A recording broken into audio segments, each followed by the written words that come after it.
নাম সবচেয়ে উত্তম নাম, সবচেয়ে শ্রেষ্ঠ এবং বেস্ট নাম কোনটা? আব্দুল্লাহ এবং আব্দুর রহমান। সবচেয়ে সুন্দর এবং সবচেয়ে উত্তম নাম হলো আব্দুল্লাহ এবং আব্দুর রহমান, এর উপরে কোনো নাম নাই। দ্বিতীয় শ্রেণীর নাম কোনটা? প্রথম শ্রেণীর নাম হলো আব্দুল্লাহ এবং আব্দুর রহমান। দ্বিতীয় শ্রেণীর নাম কি?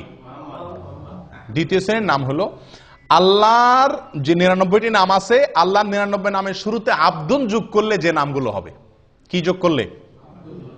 আব্দুন যোগ করলে যে নামগুলো হবে। যেমন আব্দুল খালেক, আব্দুল মালিক, আব্দুল গফফার, আব্দুল সত্তার, আব্দুল গফুর, আব্দুর রহিম, আব্দুল ওদুদ, যত আল্লাহর 99 নাম দিয়ে যে নাম আছে, আমরা নাম খুঁজে পাই না। শিশু হলে নাম নিয়ে যে কি এক অস্থির হয়ে যায় মানুষ। হুজুর একটা নাম দেন, ভাই একটা নাম দেন, নাম ঠিক করতে পারে না। আল্লাহর 99 নাম, এটা শুরুতে আব্দুল লাগাইলে ছেলেদের নাম হয়ে যায়, আমাতুন লাগাইলে মেয়েদের নাম হয়ে যায়। আমাতুন মানে বান্দি, মেয়ে গোলাম, আর আব্দুল মানে পুরুষ, ছেলে গোলাম, আল্লাহর বান্দা, আল্লাহর মেয়ে বান্দা। তাহলে 99টা নাম তো আপনার হাতের কাছেই আছে, এবং এর ভিতরে বহু নাম আছে যেগুলো আমাদের সমাজে খুব একটা শোনাই যায় না।